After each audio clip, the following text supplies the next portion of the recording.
Welcome. This is the Leo new moon in Leo that we are going to be going into. We're going to have a little chat. We'll talk about the astrology, we'll talk about the gene keys. We will go into the dream arc animals because that is always an interesting perspective. I think it's a very grounded perspective when we get the little animal messages, and maybe they might show up in our life somewhere around this week or weekend. The actual new moon is not today. Today's Tuesday, the 22nd, and it is actually on, oh my God, I should probably know that. I think it's on Thursday. So today is actually the very first day of Leo season, though. So we are in the beginnings of energy, and this is a very early degree new moon. Yeah, it's on Thursday on the 24th will be the actual new moon. So if you're watching this anytime before or even a couple days after, you can still really, feel into this energy, and you're not going to be missing out on anything. So the first thing that I want you to think about with this new moon is because we are starting with a new moon, it's kind of like a new cycle. It's like a new beginning, right? The moon is black in the sky, or it's very, very, very faint, and it's going to start to grow and become the full moon in about 2 weeks. And we're going through a full cycle. So I want you to look back in January/February time. This was when we had the Leo full moon. So that was an Aquarius season with the Leo full moon. And then I also want you to look back on hold on, Sissy. I want you to look back on last year around Leo season, last summer. Okay, so we're looking at January, February of this year, last year in the summer. I have a quick question. Okay, yes. Is it opposite in Australia because it's winter over there? It's not opposite, but the season is opposite. So for us, it's like we're in the heat of summer, the middle fixed summer, and for them, it's fixed in the winter, which I actually was thinking about this a few days ago. This is like an interesting thing, and I feel like there needs to be maybe some more Australian astrologers that are kind of diving into the way that because astrology is was created, at least the astrology that we all use in the northern hemisphere, so it's more like geared towards this is going to correlate with this and this and this. So it is kind of an interesting thing. You can still definitely use it. I would definitely still use it. They use universal time, so it doesn't matter where you are in the world. But I find it interesting because if we look at our winter, when we have Capricorn that starts our winter, and then we have Aquarius as our fixed part of winter, and then we have the mutable that the ending part of winter with Pisces ending off the winter before it goes to Aries in the spring. And we don't have any fire signs in our winter. It's just, earth, air, and then water.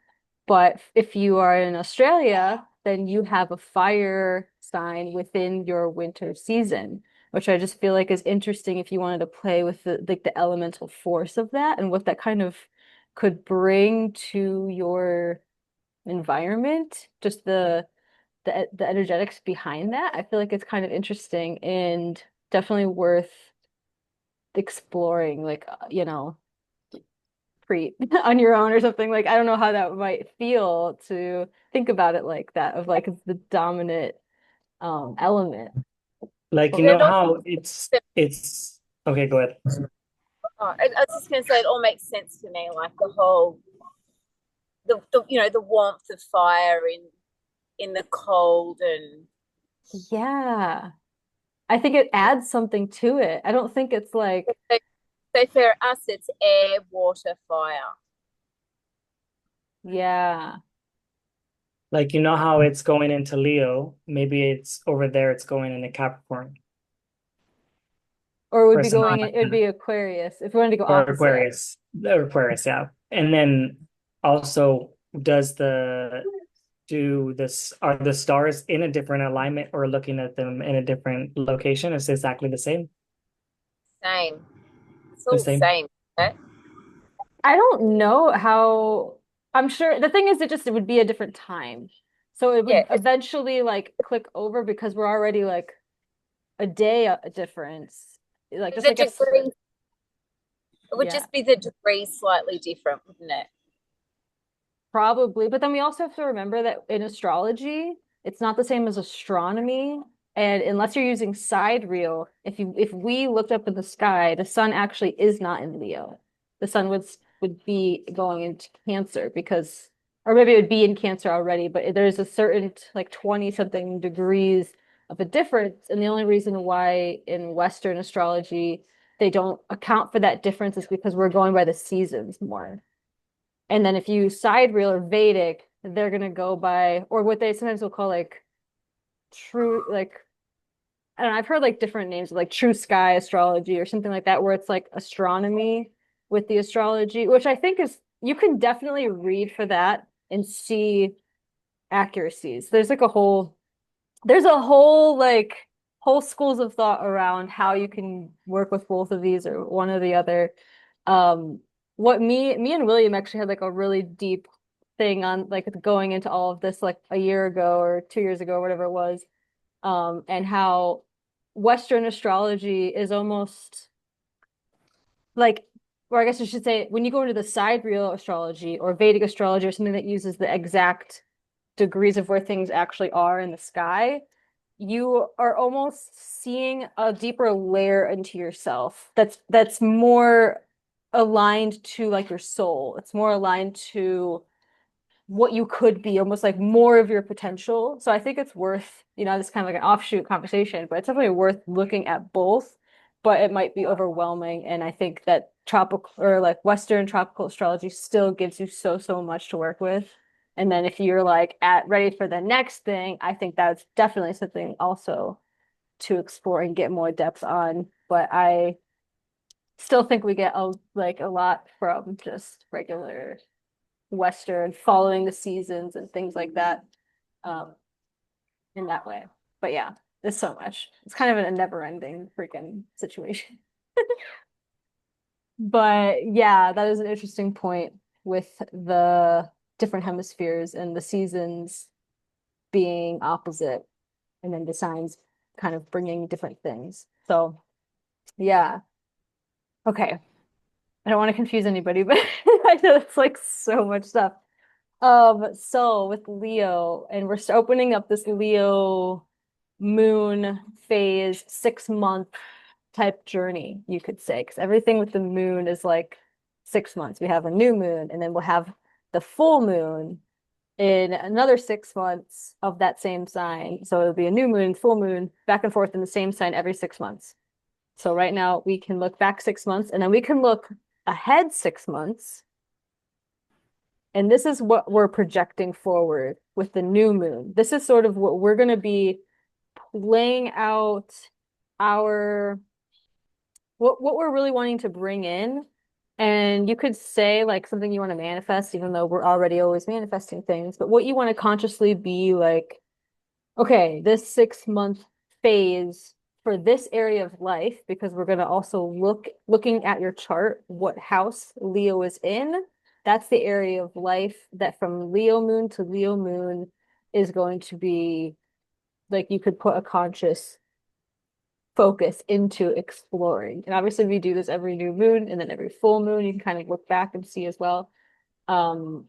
So at the end, we'll go through the rising signs, and you can see what house Leo is in for you.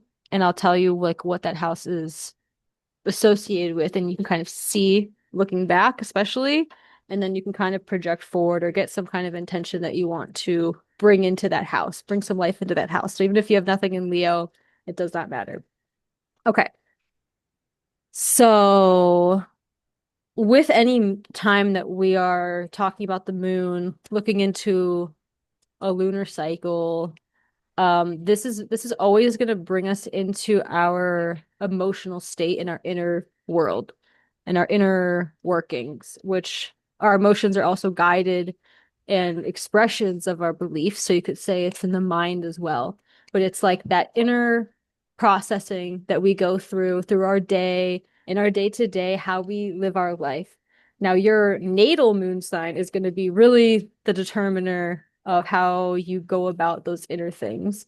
But every month when we have a new moon, we're almost getting a new start in a way, like a new way of looking at a new way of working our emotions. Like we can choose to experience things from a different perception, from the perception through that lens of Leo, for example, like we're talking about right now. So we're looking through this lens of Leo. The moon and the sun are aligned together, they're combined. That's why the moon becomes black, because the sun is overtaking it. The moon is kind of getting a break. It's this emotional break, you could say, even, or rejuvenation. It's kind of like when you go to the spa and you get like a little break, you get a little rejuvenated, you're gonna come out, you're gonna feel refreshed, you're ready to go. So it's like that downtime that our emotions are getting in this area of life, relating to this area of life that we'll talk about with the houses. That's what all new moons are sort of time for.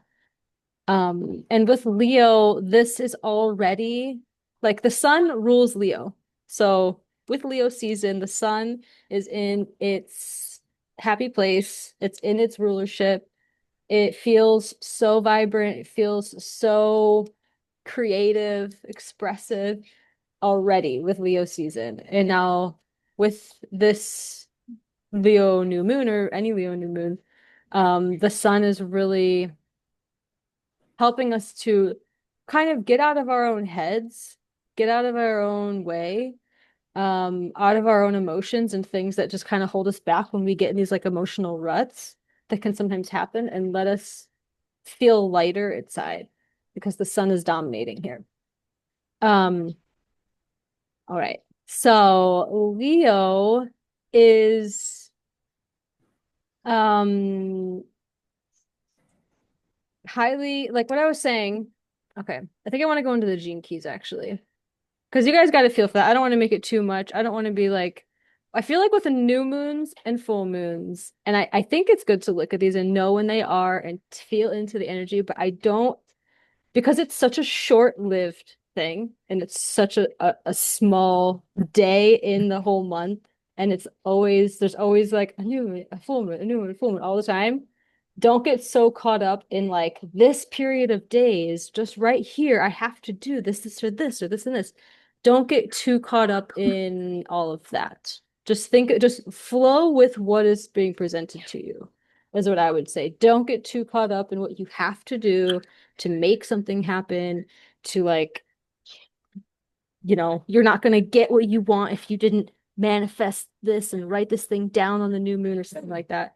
Just be open to whatever is happening in your life, and then just take it as a chance to maybe, with a new moon, letting the emotions just, letting yourself get that break from denser emotions. If there's a way that you want to bring an awareness to sort of purification, or releasing things that feel really heavy inside, like then do that if you feel called to do something like that. If you don't feel called to do anything, then just don't do anything and just enjoy your life. And that's totally fine too. I think when we go into the gene keys, I almost find it more um not better exactly, but I love going into the gene keys with the moon specifically, because it's so, like, the gene keys, and just like astrology is too, like we have all the signs and all of everything within us. We contain all the archetypes. It doesn't matter what planet you have here, there, or wherever. We have all of it within us. And it's just like the gene keys. We have all of these 64 gene keys within us. And it's at certain times we can have this focus into a process that we all go through at some point in our life in some capacity. Like we all go through these shadows, we all go through these gifts and tap into these cities in different ways. all throughout our life at different times. So I that's why I really like bringing in the gene keys with the moons, because the moon is so fleeting, it's so quick. When we can look at it more from this process through a shadow into a gift, and exploring the city and the whole transformation process of that. Um, I think it's very grounding, and I think it's very practical. Even though some people might say it's like not that practical, I don't know. But to me, it feels very grounding and practical to explore that and remember that all of these are within us.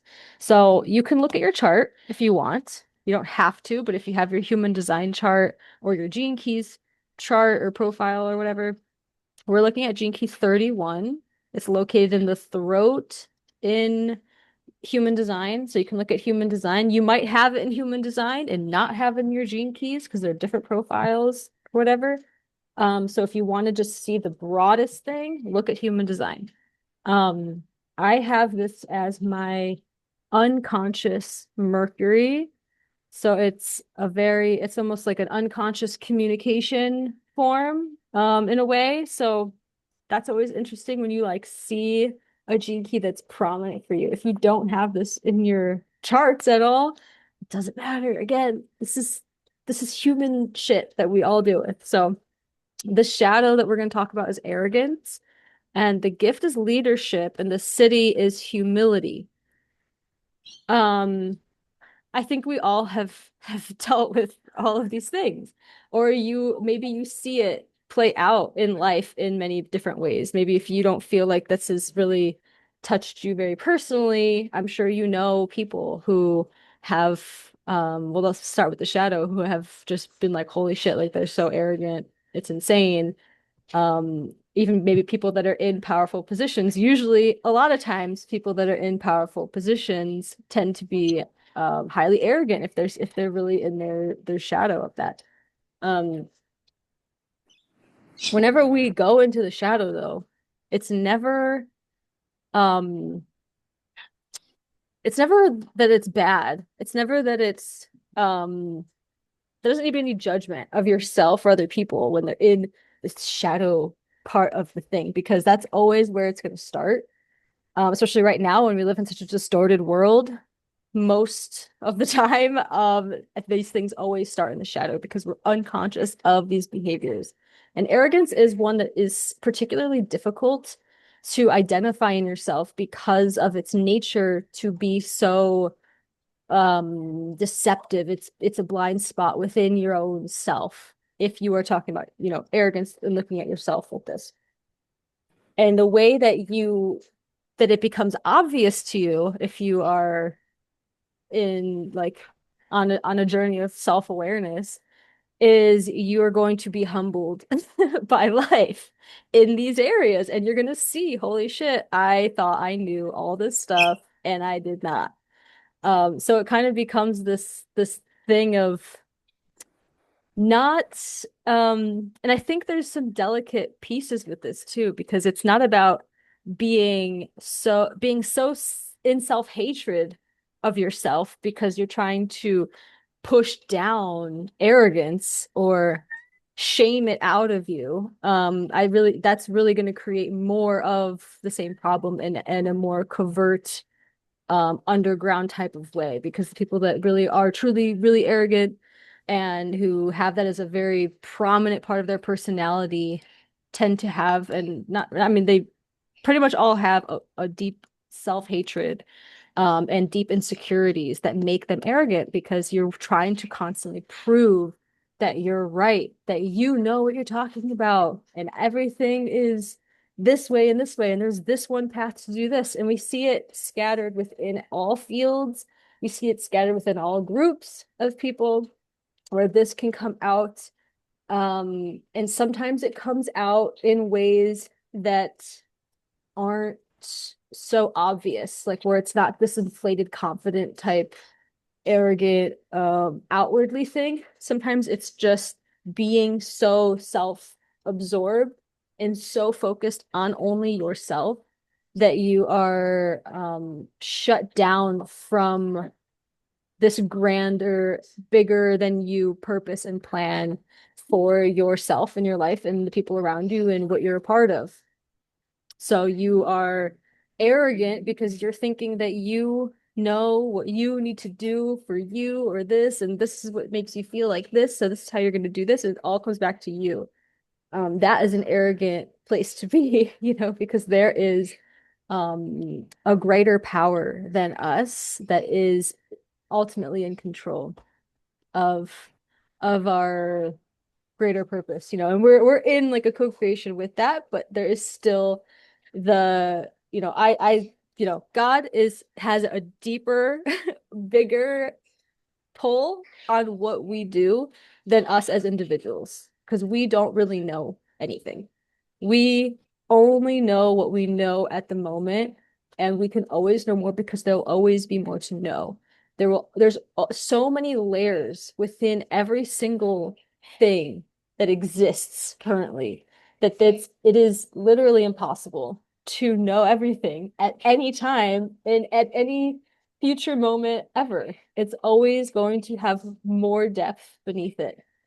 Um, and so to get out of arrogance, it's with the gene keys, it's taking on us on this path towards leadership. And to be a good leader is to be, I mean, I think a lot of things make up a good leader, but you have to be open to who you're leading or what you're doing, open to making mistakes, open to being wrong and changing course. And ultimately, it's to be authentic.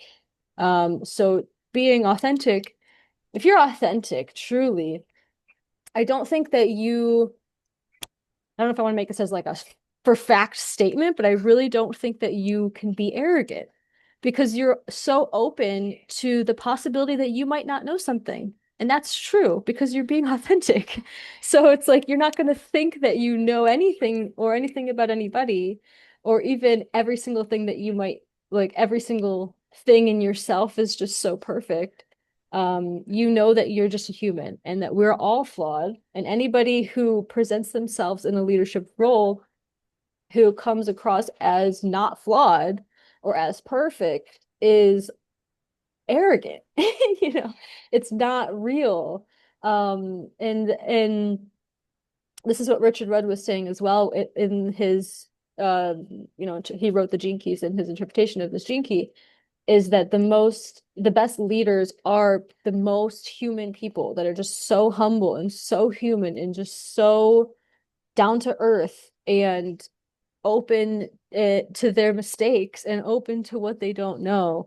And that's what makes a good leader. That's part of what makes a really good leader, because people want to follow like that builds trust. It builds like you're not going to lead people into a false thing that is just built on a house of cards or whatever that's just going to collapse at any like push. And because it's like when you push into arrogance, and someone who's like really arrogant has like this inflated sense of righteousness that is built on their own things that they made up, and you kind of like push on that, there it will like deflate and collapse because it's not backed by truth. If something's backed by truth, it's not really arrogance, it's more confidence. So there's this underlying sense of truthfulness, of authenticity behind, I believe, behind this gene key. And to tap into the city of humility, it comes also back to, if you're a good leader, you know that there's still God that you have to surrender to. There's still more than you. You don't think that you're just the top of the world, king of the earth, best leader ever, king of the universe. I create my reality, therefore I'm a God, and I just, that's arrogant.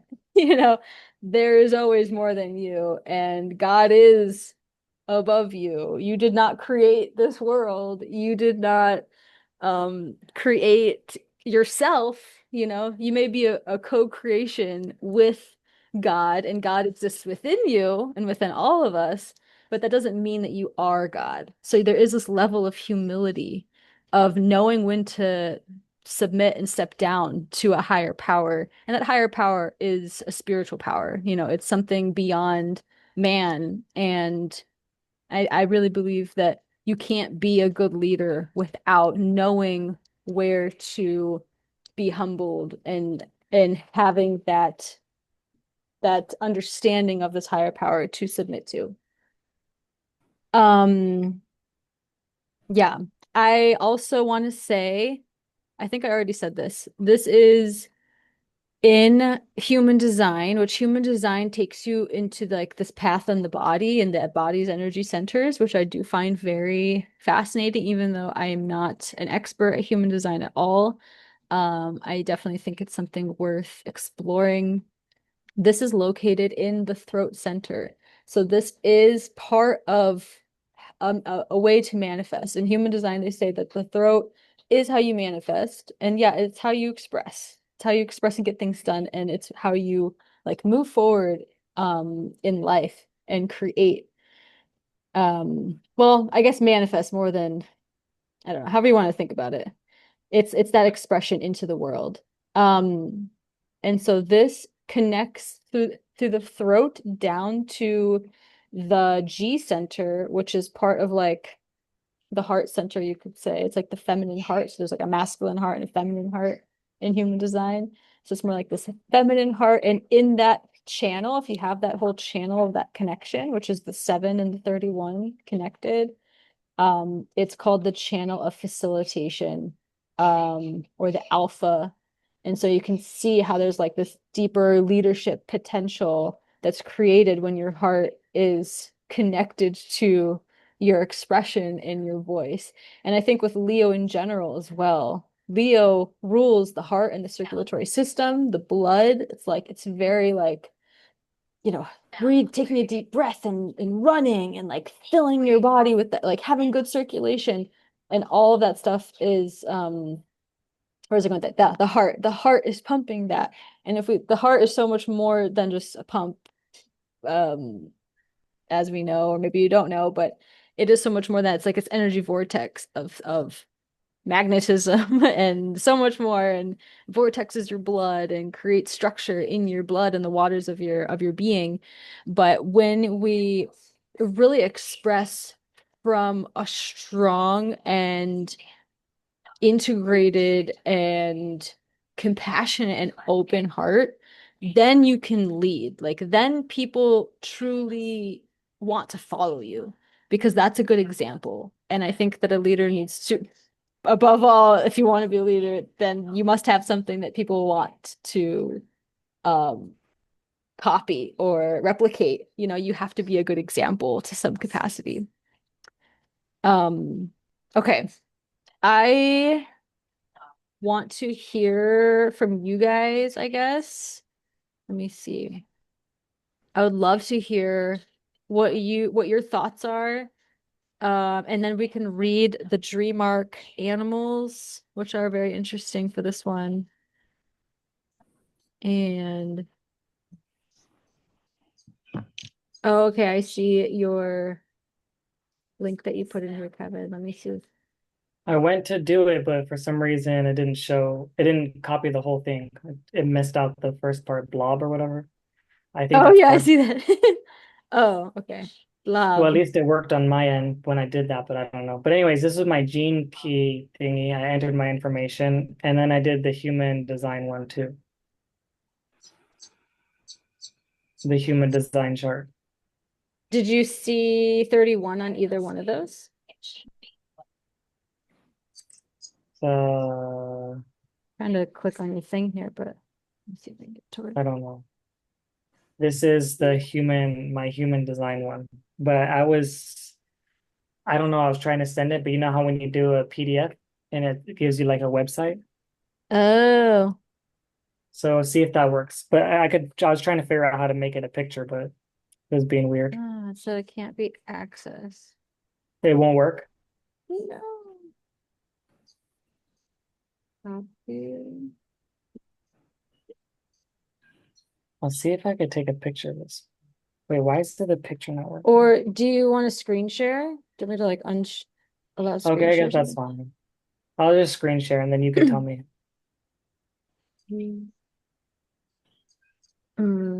Okay, do you want to try? and see if it worked.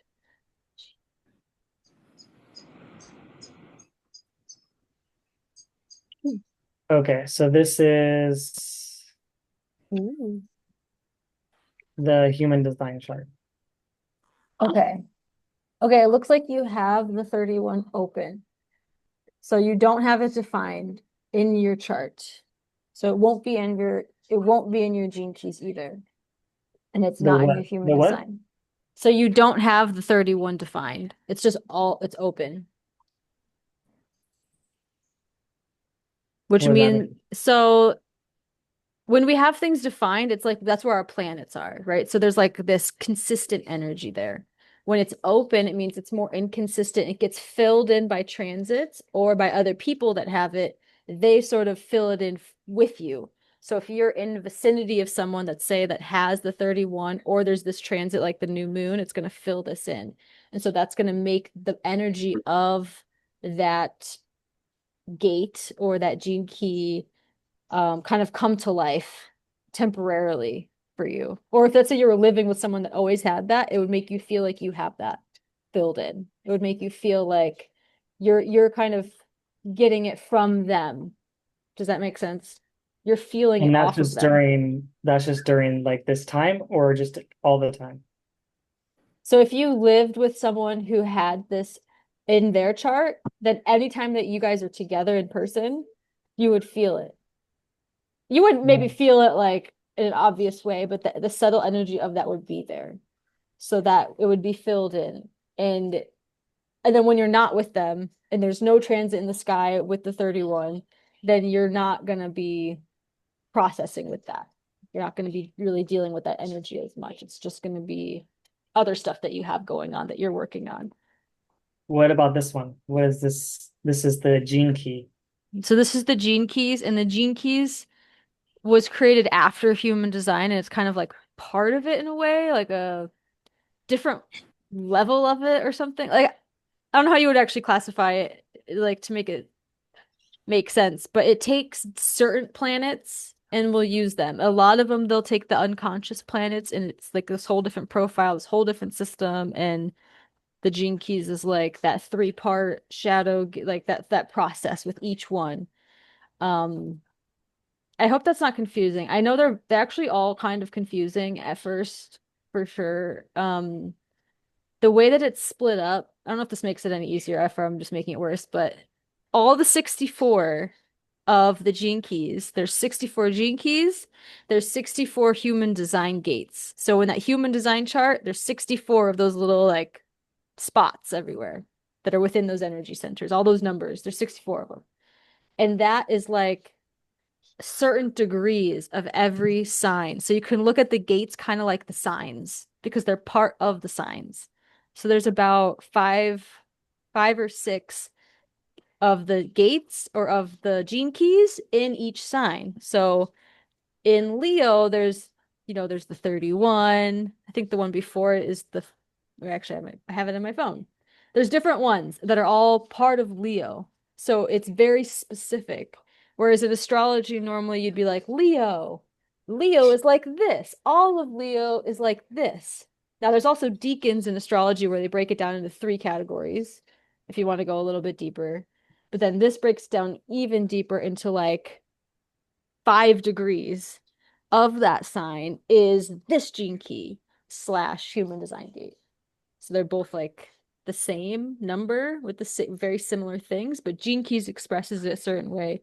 Human design, they express it a certain kind of way. So, So this is all like because I enter my birth information and location.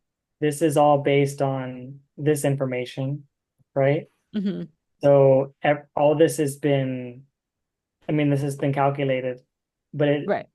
how I am has been predetermined. Am I able to make my own Mm. adjustments? You know what I'm saying? Or can things change? Or it's just like you're born the way you are, and this is who you are.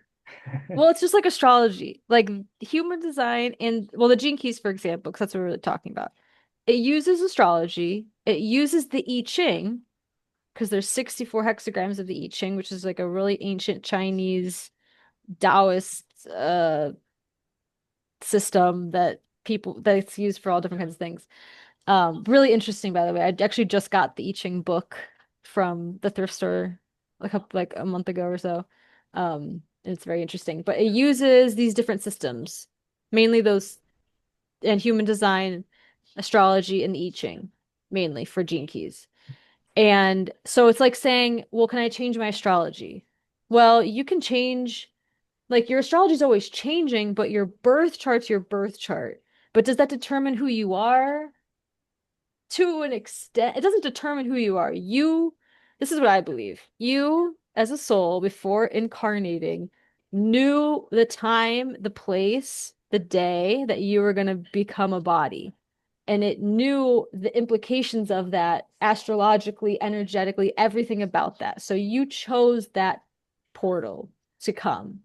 This is my belief. You can have whatever, whatever belief, but um, so you co-created that. Like you made that happen. So yeah, that is you. And at the same time, it's not static. It's not astrology, in my perspective, is not Saturn means that this part of your life is going to be really hard and really restrictive, period. Like there is exponential growth. These are all archetypes. Archetypes are, in my opinion, evolvable over time. They're changeable because we invented them as humans. We put a face and an idea and a character to an energy. Like the mother archetype. What does that mean? The nurturer, and she's this and this. The warrior archetype, like we decided that that was a thing. When war doesn't exist anymore and the world is in utopia, is the warrior archetype gonna look the same as it did in like the Bronze Age or something? Like I don't think it's gonna look the same at all. I think it's gonna be vastly different. The warrior is not a warrior that's gonna go out and kill people. It's the warrior that like stands up with like a strong heart and is, not afraid to face challenge, something like that. So it's just everything is evolvable and there's such a wide spectrum and there's such a wide way that all these things play out, and you decide how you work with what's going on inside of you and outside of you, in my opinion. Okay, anything else you want to see on here or go back to the other one or close this out? I mean, unless you have a specific question on on anything. I mean, I don't know everything about all these things. I'm mainly astrology girly, but I am learning the other two slowly because it's like so much for me. But Yeah, no, I mean, the other one seems more like a little bit helpful. This one's just more like, I mean, more has more explanation and things to click on that can hmm. explain it. This is just like a human kind of and a lot of numbers going all over the place. You might like, there's a girl, I think her name's Hannah Zoe. She has a website. If you type in Google or whatever search engine, human design Hannah Zoe, I think that's her name. Jenna Zoe, maybe. Just put Zoe or like Zoe, human design. And then her website has a lot more clickable things. It explains stuff. It'll tell you your Genezo, that's what it is. It'll explain like your main gift, your strongest sense, your environment, your digestion. That's what's cool about human design. It's very physical. It's very much tied into like how you live and how your aura like and your energy interacts with everybody else. And Gene Keys is more contemplation. It's like inner meditation, feeling out a process and slowly letting it unfold over time. Like it's really slow and contemplative, if that makes sense. A little bit, yeah. We could see. You want to see? Yeah, of course. I want to see. Okay, you're a manifester. That's what the other one said. It said the same thing. Okay, yeah, I don't know where it was on there. Maybe it was like in a weird spot. I couldn't see it. 3-5, emotional manifester. I Three, do like five. starting fires, so that's good. You are meant to burn, no, burn everything. Well, I'm an manifester, arsonist. yeah. manifester is a okay. I mean, do you want me to tell you what I know from this? I don't know that much, but I can tell you what I know if you want. Yeah, it's fine. It looks like I'm a robot over here. You're part robot. No. I So, have a man, lot of chips in me. yeah, you have a lot going on. I mean, I love looking at these charts. It's so interesting. Everybody's so unique, but then there's so many similarities, you know. So the type like manifester, there's oh shit, how many is there? There's generator, manifesting generator, manifester, projector, reflector. Okay, so there's five types. So the type is very kind of broad, you know. There's only five of them. So a lot of people will fall into any one of these categories, but the manifestors, I think I actually don't want to say because I'm not sure the percentage of the population, but it's a smaller percentage. Most people are generators or manifesting generators. So it's a smaller percentage is manifestors than the other three. Manifestors have an aura that is repelling, actually. I know that might not sound very nice, but it's you are meant to get inspiration from a higher source of what you're supposed to do, and then you're meant to inform, that's your strategy. You inform others of what you're going to do, and then you go and do it. And you don't inform people by asking them, can I do this? Like, should I do this? You're telling them what you're going to do, and then you're going and doing it. When you don't inform in human design, when you don't use your strategy, you might make people be really confused, and then there could be conflict. So with a manifester, you're not self-theme. You know when you're not doing this process the I don't want to say proper way, but for lack of a better term, proper way, when you feel a lot of anger. So if you feel a lot of anger in your life, it's probably because you're either A, burning yourself out because manifestors are meant to go, you have the energy to go and do what you want to do, and then wait and rest. You need a lot more rest than a generator type.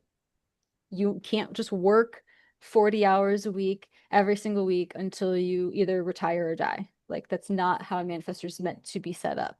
A manifestor is like it's the energy of like a king or a queen.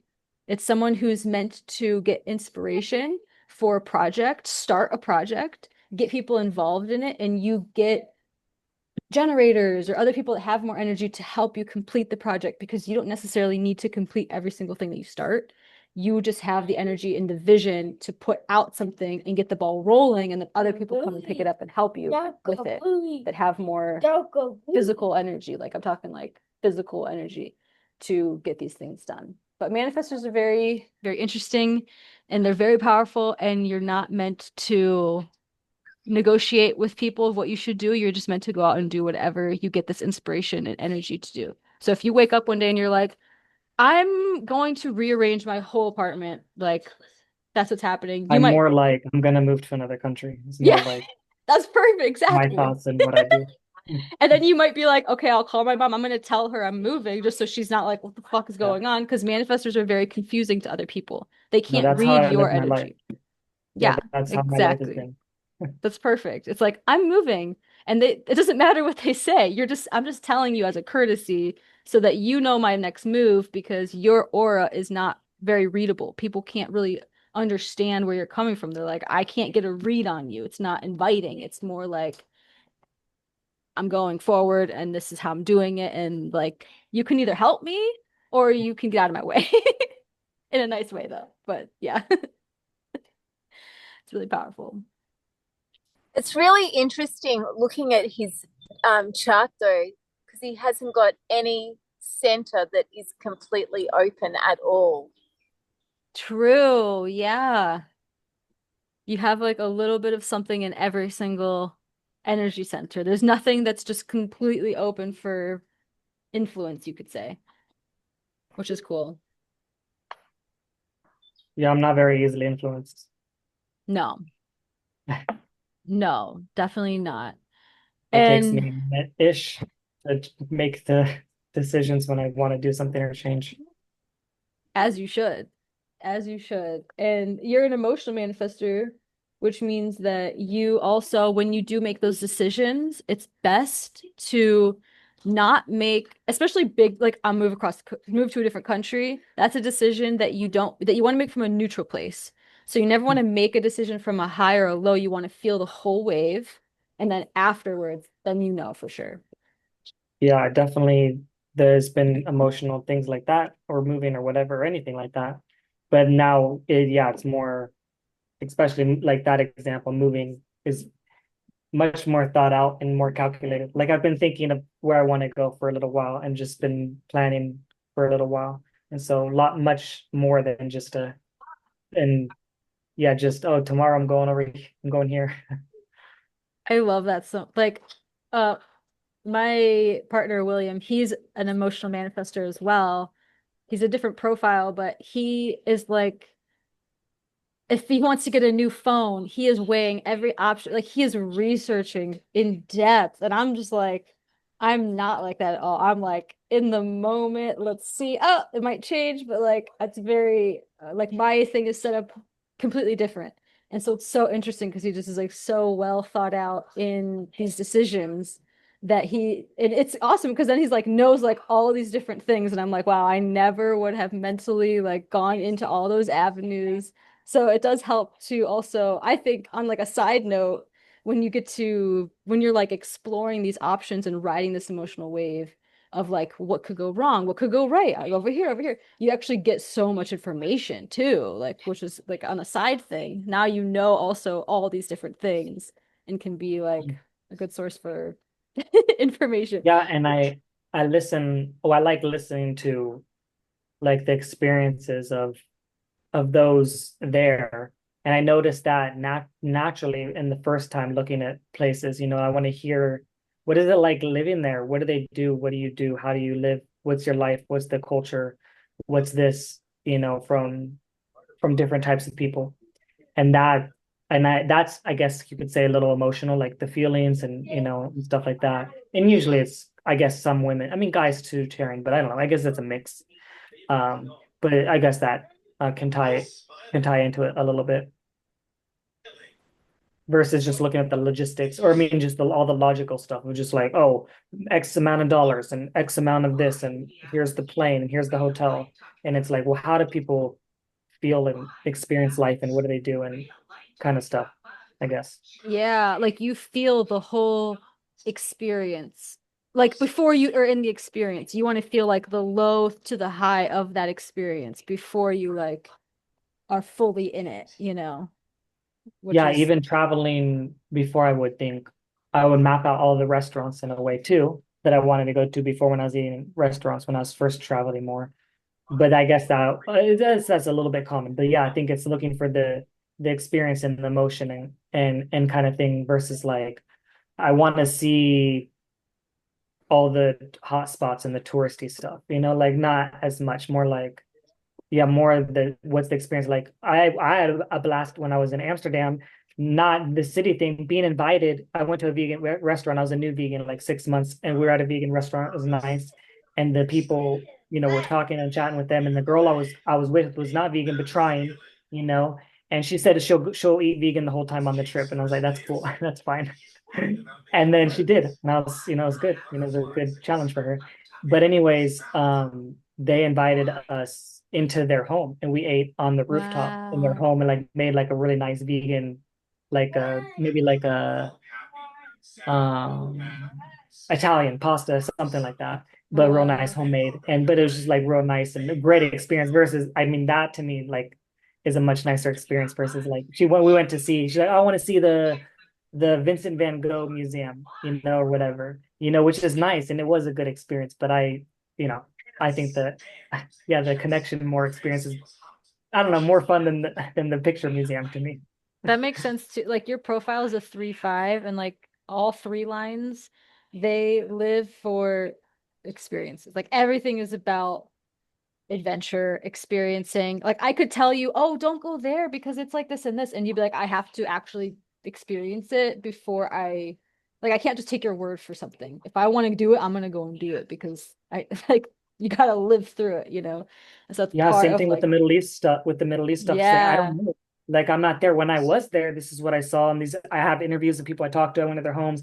These are my experiences while there. But like I don't know, how can I know all this stuff that's going on? And without AI and stuff, how do you know that any of these videos are real? You know, like People's how do you know? perspectives and how they twist things. Like it's so hard to really take people's word for certain things because everyone has a different experience everywhere. You could be like, oh my God, New York City, the worst place ever, or oh my God, it's the best place you could ever go. Like everybody has every opinion about everything. So it's really hard to like choose based on someone else's opinion of how to live your own life.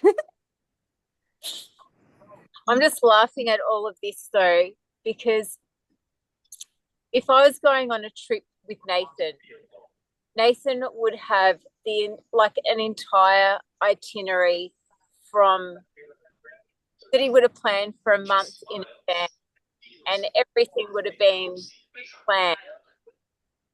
And I've packed the car, and then the day before, I made a last minute decision to come and stay rather than just drive to the first place I was going to go to. And that was based on the money that I thought that I had, which wasn't a reality at all. So I decided to come here, which is a place that I actually know well, but I've got nothing else planned at all. I have no idea what I'm doing. And I I'm love fine. that. I'm absolutely fine. There's a place that I want to go and see that I only just became aware of. So there's a little town over the border, and I've been there a lot since I was a child, but I didn't know that there was an ocean swimming pool there. So I want to go and stay there because I want to go and see the swimming pool. And then the girl's dad, because he's a truck driver, knows of all the free camping spots. So he told me of a spot that's 5 minutes out of town that's in the bush. So I'm going to go and camp there next. And he told me about that last night. So I'm going to Google it today, see what it looks like, and then drive there tomorrow. I love that so much because you're a sacral, right? I'm what? A sacral manifesting So I'm, generator. yeah, at 5-1. Right. Right. And so I love that so much because I would be just like that too. I'd be like, well, we'll just figure it out on the way. Like we're just gonna go where we go and end up where we end up. And that's just like so fun and exciting. I'm so happy for you. And it's so funny though too, because Will and Nathan seem like they're so much the same as well. Yeah, I think they have a lot of similarities. It's so funny. Which Oh, it's helpful, you know, it's good to have these balancing energies to get through situations, but it is really fun when you get to just be in your own like sacral flow and just quick and like over here, over here, over here. So fun. Uh, how was cancer season for you guys? well, I'm excited because of this whole grand trine that I'm in as well at the moment. Because I'm actually starting to see aspects of it happening. So it feels Yes. it feels good. And I don't know, cancer season's been really good for me. That's super exciting. I think it's really gonna unfold even now, like even into Leo season and this next as we finish up July and early August even. It'd be I really don't cool. even know what a grand trine in fire is really though. So, but I've also got lots of things in Leo. So my moon's in Leo, and I think there's a few other things in Leo as well for me. I have to look at your chart again. I don't remember There's, exactly, but that's I think perfect. I've got 3 things in Leo So for me. you might even have the Gene Key 31. No, I I don't don't remember. think You don't have that one. Maybe no. it's maybe you have seven, or I don't know what degree you have your I have Leo the seven. placements. I You have the have the seven. seven. Yeah. I have the 7 too. That's my Mars. I have my Mars in Leo. So Because I've got lots in the throat. that's right. You have like a bunch of I channels don't have, too. I don't have the 31. You have a lot. That's like a lot of manifestation energy. Yeah, I remember now. No, I think it's really, really good. And every time the sun is like moving through, like let's say you have personal planets, or Kevin, I know that you have some Cancer placements. It's like the sun moves through those placements that you have natally, and it just like purifies, it renews it, you could say. It's like a new a new year for that planet, starting at that time. It's like the birthday of that planet, you should say, or something. I don't know if that's really the right way to say it, but it rejuvenates it. Just like how a new moon, it's like rejuvenating our emotional state every single month, a little bit. It's like a little cleanse. And it's subtle. Sometimes we feel it, sometimes we don't really feel it. It's not a big deal, but it's still happening, and we can tap into it. We can choose to make it a big deal if we want to make it a big deal, but you know, not if it's going to be overwhelming. That's what I always tell myself. It's like if it's going to be overwhelming, then I'm just not even going to think about it, because the worst thing is to be overwhelmed trying to think about thinking like have trying to think about a feeling that you're supposed to be feeling. Um, it's like so pointless. But yeah, I love that. All your Leo placements, they're going to get that that rejuvenation and the vitality. Like the sun is our vitality. So whenever the sun is going through whatever house, it's also this surge of vitality in that area of life. So if you're like I don't know, maybe we should go into the houses. What's your guys' rising signs again? What house is your Leo pre? I think it's your second house. No, what's your rising again? My Gemini rising as well. I don't know It's what your my third house. Gemini, Cancer, Leo. So your Gemini, right? So this is your third house. So this is like which makes sense too, because oh yeah, because it's the third house, and it's also in some of the ones you have are in the throat. You have all this throat, and then you have all this fire in the third house. It's all about communication. So this is like a whole but it's not just communication, it's your mind, because our yeah. mind's going to tell us what we're going to say, in a way. So it's the conscious mind just getting completely rejuvenated, getting this push of strength, of purification, of vitality. Like the communication can change. Like you can take advantage of that and decide to talk or do things and think about things completely different. Or, sometimes we just don't that year because we've got other stuff going on and we're not really like we're not really doing that. But you can choose to like amplify it and go with it and make it more. But yeah, so that's Yeah. what's happening for Leo season. So that's starting today, starting Leo season. And or maybe for you it was yesterday. I'm not sure when exactly it hit, but that's Yeah, exciting. yeah. But it is exciting though too, because um some of the things the themes that have been coming up and the things that you've been saying to me, there's going to be changes that are so enormous I won't even recognize myself. And I feel like me just doing what I'm doing right now is one of those things, because I've always been terrified to do this. And here I am, and I'm not scared, and I feel so good. And it's also day 40. It always seems Oh my significant. God. Day 40 always seems so significant. That is such an accomplishment. It's so impressive. And I do feel like your energy is so light and so like there's a deeper joy, even just like not even just today, but like for at least a month or so when we've been meeting and doing craft circle or whatever. You just seem so much lighter and just I'm sure it's a combination of like you got your juice and you have these new herbs, but you're also like doing things that are different, that are like making that more permanent, because it's that it's in the doing and it's not just in how you're being. It's like that progression. So it's really exciting. It's so fun. And Things are feeling really amplified as well, like just my senses feel really, really amplified. So my hearing yesterday, for instance, And I don't know if it's the fast or what's possibly, maybe the herbs are doing something. But I was listening to a song that I have heard so many times, or actually, it was not just one, it was multiple things, and listening to them, and I've heard them so many times, and I could hear a deeper layer of sound yesterday that I'd never ever heard before.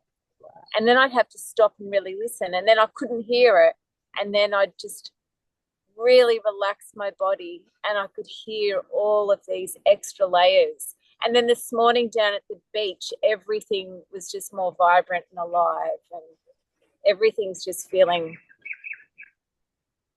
yeah, really Wow. amplified. Wow. That's really, really amazing. But I do really love it here. Just at this spot is one of my favorite places. It's so, so fucking beautiful here. It It's looks really nice. It's just so wild. Yeah. Even that tree behind you is just like so interesting looking. Well, it's not so wild that you're in the complete wilderness, because it's designated camp areas here. Like, you can see the bollards behind me as well. But there is a beautiful kind of wild nature to it all here. Turn the camera a little. There's a kookaburra up in the tree. Oh my God. Here's my birth chart. Does this work? See if this link works. Wow, I see the bird. Oh, Do you see in the the bird on there, Kevin? oh yeah, I see now. Okay, I'm gonna look your thing and see if I can. It's just a kookaburra that's hopped up into the tree. It's so big. Are they big? Yeah, they're huge. They've got the biggest heads. It does look It's like the really size of an big owl. compared to you. Looks Oh my God. And it's got a blue beak. Ooh, that's so pretty. Oh, it's just chilling there. It's all kind of puffing up. Like an attack now. They've got really powerful beaks, and they're known for attacking snakes. Oh shit. Wow. Oh, that's so cool. Yeah, Kevin, it popped up. I see your chart, and so you're a Libra rising. Leo is your 11th house. Are you still there? I don't know if you went to go to the bathroom or something, or because I know you turned off your camera. I'll wait for you. Sorry, go ahead. Yeah, go ahead. No worries. So all of Leo season in general, or the sun in this transit is going through your 11th house. That has to do with groups, friendships, connections, like communities, anything that is people gathering together. So social media even is like 11th house. So all Like our those vegan things. wellness retreat. Exactly. So it's perfect. Perfect for you for making those connections too, and kind of rejuvenating that area of life for you and bringing an emphasis to it, bringing a let me see if I can find it again. Yeah, bringing like highlighting it. You don't have any major planets in Leo. That doesn't matter because we are transiting with planets in Leo right now. So this time of year for you, your 11th house is emphasize the connections that you make become more vibrant or more apparent, or easier. So this is a really good time to make new connections in community ways, or do something on your social media for 30 days where you're like focused on growth or something. Like this would be a really good time to do something like that when the sun's in your 11th house. So yeah, it's an exciting time. 11th house is very social, obviously, and Leo's already very social. So it's a really, really positive, exciting, outward, social time of the year for you. Sounds good. Okay, excited. Let me see. I'm gonna read, if you guys want, I can read the dream arc animals if you guys have time. I know we're over a little bit. So you just tell me what you all want to do.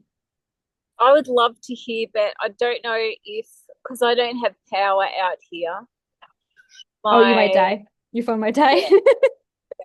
yeah. Mhm. That's okay. Let me, I'll just do it and then I'm recording this so you can always just watch back at the end and get the message if your phone dies.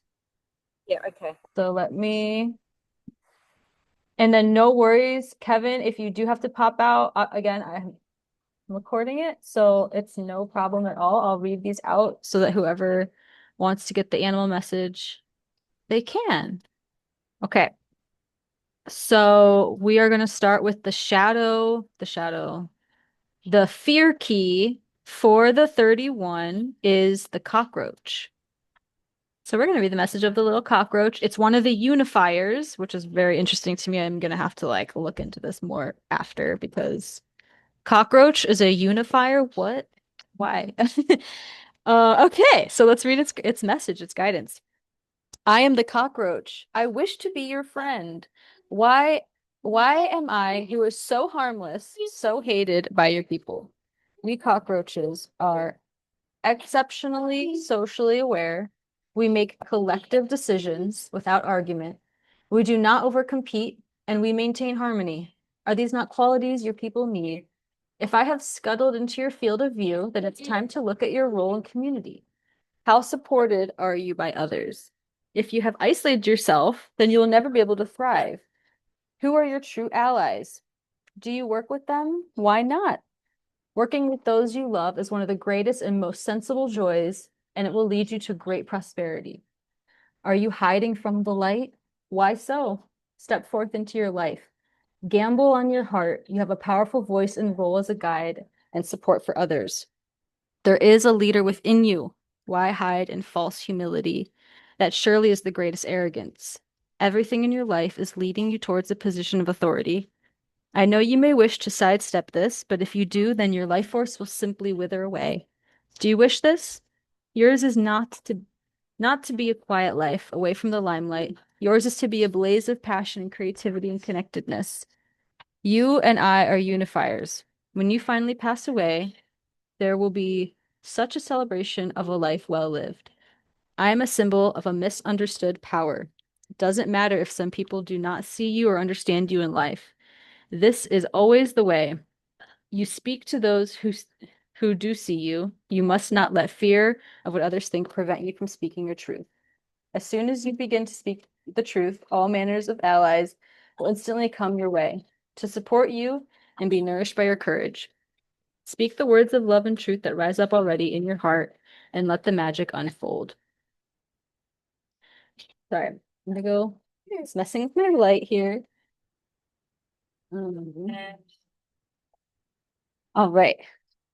So that was the cockroach.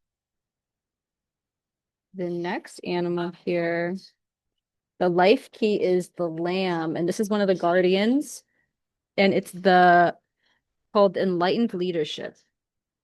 So the guidance from the lamb. I am the lamb. If you have drawn me as a symbol into your life, then you have been entrusted with a sacred mission. This is a mission that you alone can achieve. There is something powerful you are here to communicate to the world. How you choose to communicate this is known only to your heart. It may be a role you must play, a creative expression of some form, or a sacred idea that sits in your heart. Never forget this day. To work with me now signifies a time of great quickening for you. From this day onwards, you must go to work. You must stop postponing the inevitable. Today you begin the great endeavor. Begin by contemplating the thing you must do. Take some time to lay out the plans. Talk to those you trust and begin to form a strategy for how you will do it. It doesn't matter how large or small your endeavor is. Today is the beginning of a new phase in your self-expression in the world. Of all the many creatures you could be drawn to, ask yourself why you chosen me. I am the lamb. I am filled with the energy of spring and possibility. What you begin on this very day will stand for all eternity. As the lamb, I do not worry about when things occur. I know that only by beginning can the magic begin to happen. Perhaps the thing you begin today will not find its harvest until your next lifetime. I am the guardian of the element of air, most subtle and transcendent of all elements. Sorry, give me 1 second, guys. Gotta help my daughter with this thing. Okay. Let the power of your holy intention guide you. Your work may be inner, outer, or both. As the lamb, you are also deeply connected to the Christ impulse.